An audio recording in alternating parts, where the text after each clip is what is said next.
Masayang araw mga Kaps! Tara, samahan ninyo ako sa pagluluto ng easy to cook, healthy and affordable recipe, ang Sukiyaki.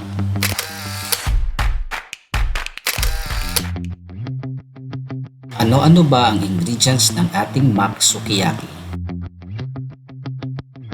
8 cloves garlic, 1 medium-sized onions, 1 beef cubes, half kilo beef, 50 grams sotanghon, half kilo tofu, isang tangkay ng leeks, half kilo Pechay Baguio.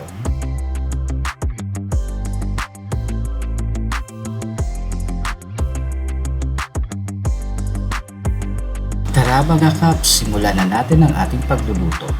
Buksan ng kalan at hayaang uminit ng bahagya ang kaldero bago ito lagyan ng mantika. Hayaang uminit ang mantika bago ilagay ang sibuyas at bawang. Hayaang bahagyang maluto ang sibuyas. Ilagay ang bawang.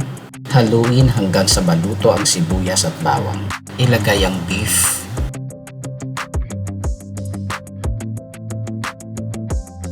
Timplahan ng magic sarap, black pepper, at asin. Haluin ito hanggang sa bahagyang maluto ang beef. Ilagay ang 8 cups of water.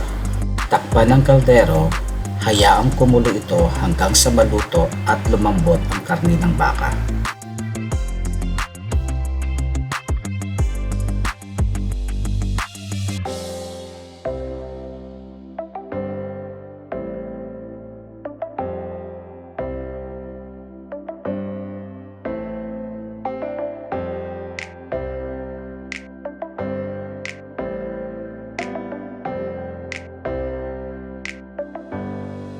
Kapag malambot na ang karne ng baka, ilagay ang sotanghon.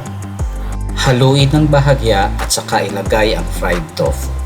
Takpan ito, hayaang kumulo for 3 minutes o hanggang sa maluto ang sotanghon.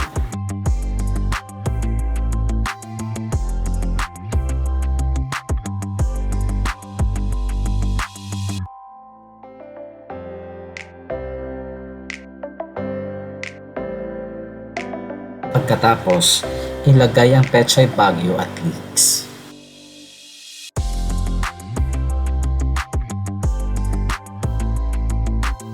Timplahan ito ng 3 tablespoon soy sauce bago takpan at hayaang maluto ang Pechay Baguio at Leeks.